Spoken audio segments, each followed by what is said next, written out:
possible because we had a lot of opposition from the Democrats, as you know, but nobody thought it was possible. That's great. How about it? Anybody back there? Tom? Best budget for Native Americans ever, Mr. President. Thank you. Appreciate that help. So we'll sign it, and if you would have some questions of anybody up here. Let me just piggyback. This rural America is taken care of in this bill, and I mean, as Cindy says, so thank you for all America, but especially rural America. Thank you. Thank you, everybody.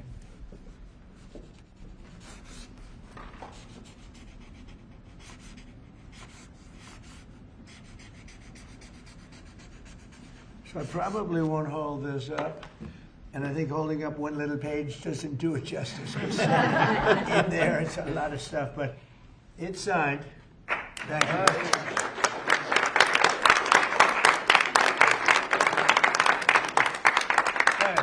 Thank you. On Iran, are the negotiations still happening this week? Yeah. Where will they be? And what do you need to hear from Iran? They're all over, but they are negotiating. They'd like to do something, and we'll see if something is going to be done. They had a chance to do something a while ago, and it didn't work out, and we did Midnight Hammer.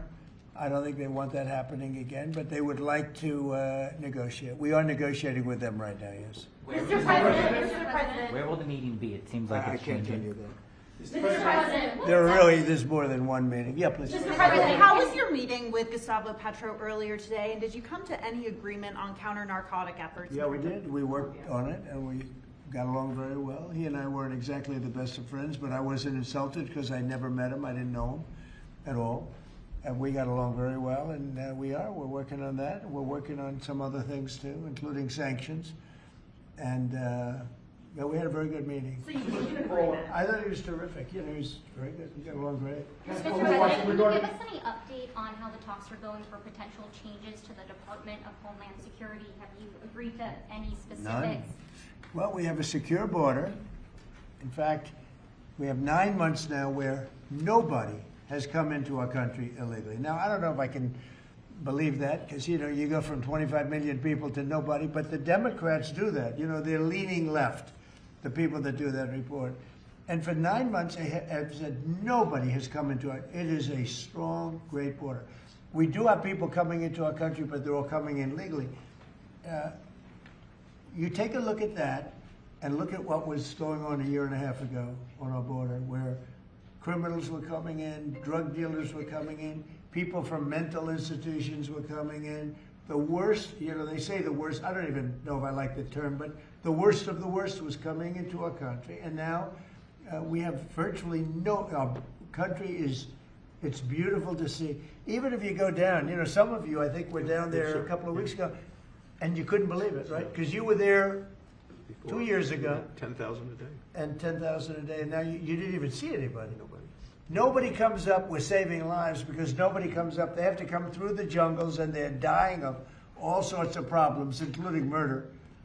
And we have nobody coming in, and we're getting people out. That we have 11,888 murderers who came into our country.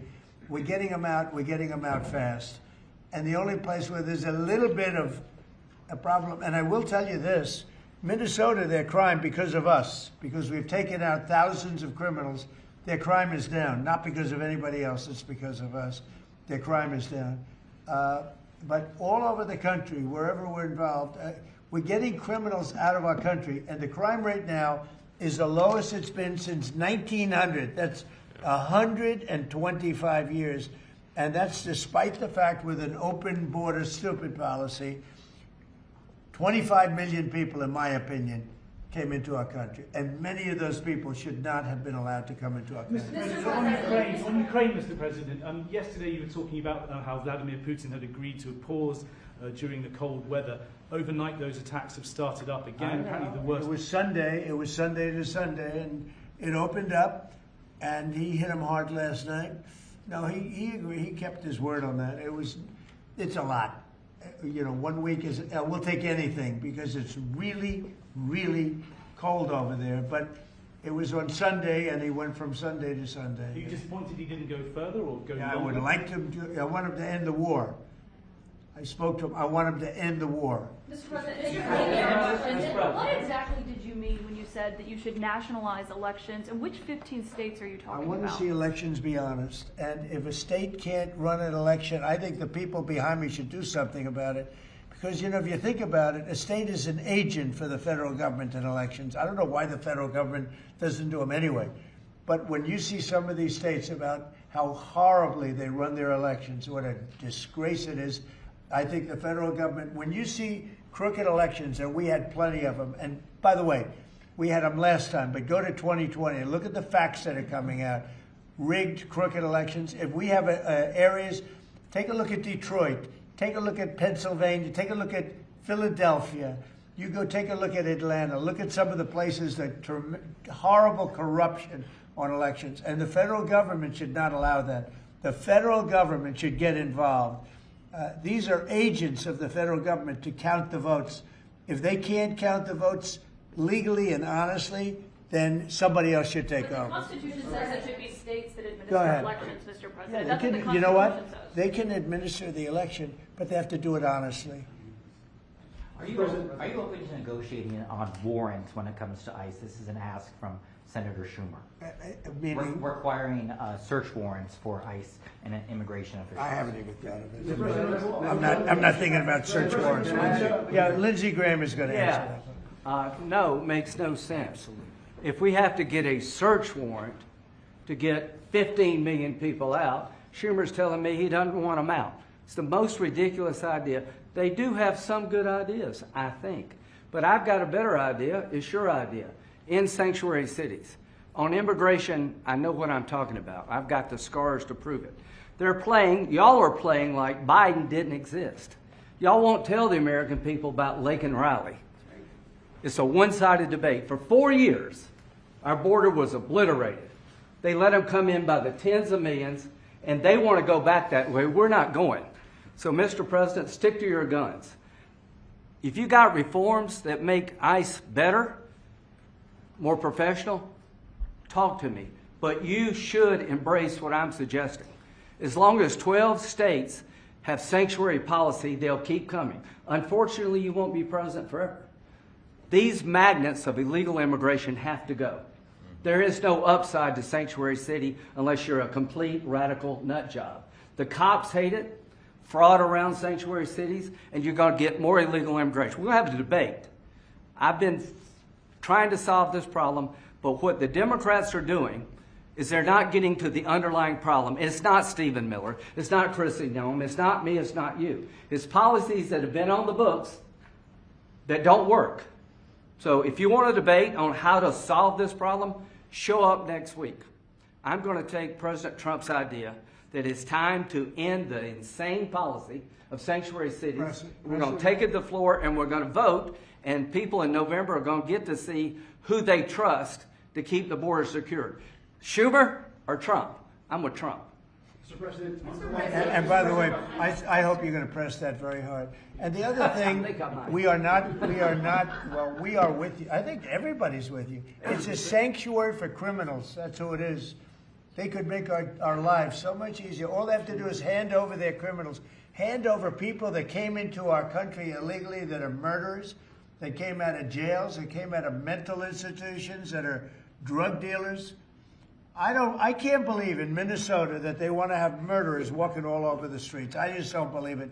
Maybe somebody says it's good politics. I don't think it's good politics. I think it's really bad. The other thing we can't lose sight of is you probably have in Minnesota, and it's worse in some places like California, $19 billion in fraud. And we're going to find out, you know, we're very deep into that investigation. But we're not going to forget that. A lot of people think that a lot of this nonsense that's going on is to try and, hide what's going on with respect to the fraud. They have at least $19 billion. You know, you're hearing 9. Now I'm hearing it's 19, and it's probably much more. So it's they talk about incompetence. I think it's not incompetence. I think it's just pure fraud. These are dishonest people. They're bad people. I think they hate our country, and we're going to get to the bottom of it. But don't let this hide the fact that you have tremendous fraud. And, if we find the fraud in this country, you'll have a balanced budget without even cutting anything. You'll literally have a balanced budget. Yeah, please. Mr. President, from Colombia, are you planning to work with President Petro to fight guerrilla groups and terrorist organizations in Venezuela? Well, they want me to do that, and we will. We're getting along very well in Venezuela with the leadership. Very, very well. You know, we took in 50 million barrels of oil. It's right now heading to Houston. And we're getting along very well with them, but we're going to work with them, yes. A few months ago, you had in your office here Peter Mandelson, the British ambassador. You were shaking hands with him over a trade deal. He's today been forced to resign from the House of Lords, the upper house of the British Parliament, over his links to Jeffrey Epstein. Just wondered if you had any reaction to that, since obviously he was I didn't know about it, but I really don't know too much about it. I know who he is. It's too bad. You know, speaking of Epstein, I will say this. A reporter named Wolf and Epstein conspired. This just came out yesterday in the millions of pages of documents, how crazy this is. Conspired against me in order to fight like hell to make sure I lose the election. That's the only thing that was mentioned about me. Now, about Democrats, some really bad stuff. But about me, that Wolf, whoever Wolf is, he wrote a couple of books, and Epstein conspired against me. Did you know that, Mr. Senator? I did know that. They conspired against me, so I read lose it. the I didn't know election, it before or worse. Before the reported it. So that takes care of Epstein as far as Trump is concerned. But you got a lot of Democrats out there that are very much involved with Epstein. But I'll be honest with you, you got to get back to running the country too. Millions and millions every week. You know, when Epstein was alive, nobody cared about him. When he's dead, they care about him. But it's really a Democrat problem. It's not a Republican, it's a Democrat problem. The only problem Republicans have is that we have to get back to, number one, running our country, and then number two, very importantly, letting the public know what a great job we're doing. We have the greatest economy in the history of the world. We have $18 trillion being spent. The record was $3 trillion many years ago, not by us, by another country. I won't say the country. Yeah, please. Did you read those new files, Mr. President? Have you been briefed on Savannah Guthrie's mom missing in Arizona? I think it's terrible. Would you commit to more federal agents, like helping out on the search? Sure, I would. I'm going to call her later on. I think it's a terrible thing. I always got along very good with Savannah. Very unusual situation, but we're going to find out. Yeah, what do you want? On the Epstein files, you talked about Democrats who were in there. Elon Musk was also in there, and so was your Commerce Secretary Howard Lutnick and correspondence that he had with him. Did you read those new files that were published by the Department of Justice? I didn't. I have a lot of things I'm doing, you know, a lot of things I'm doing. I don't know. You mentioned two names. I'm sure they're fine.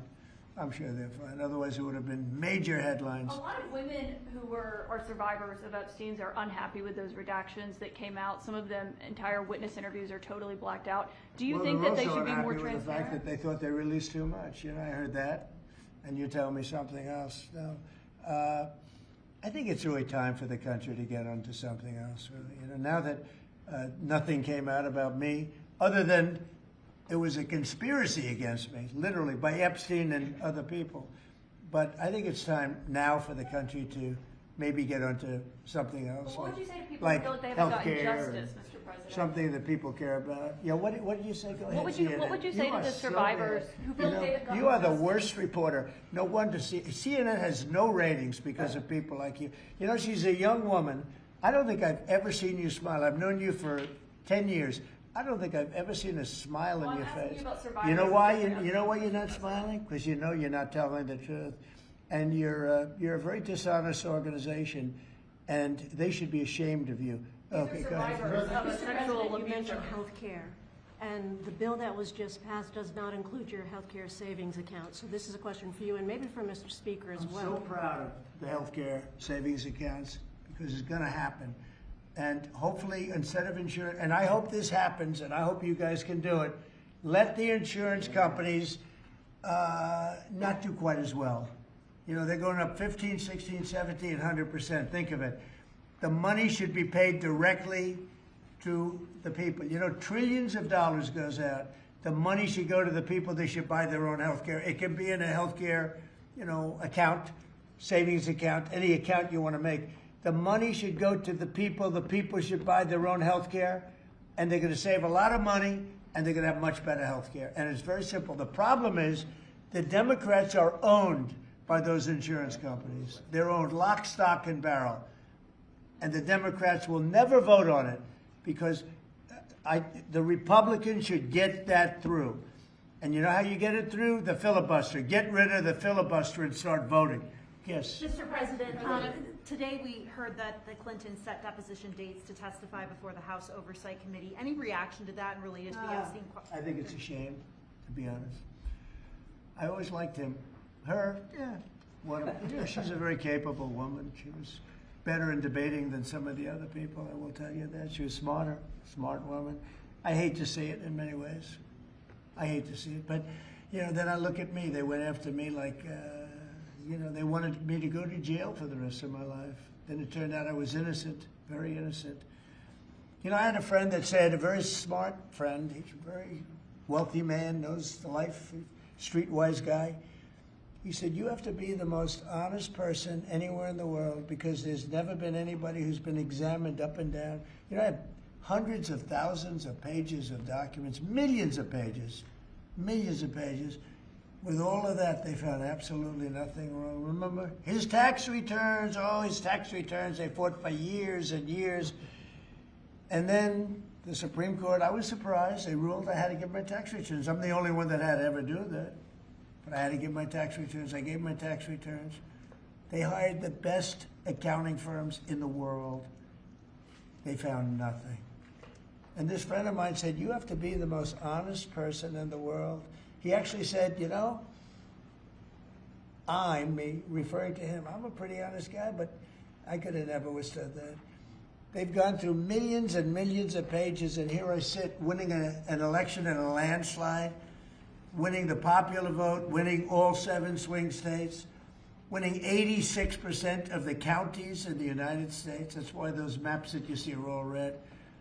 And so they tried to put me in jail.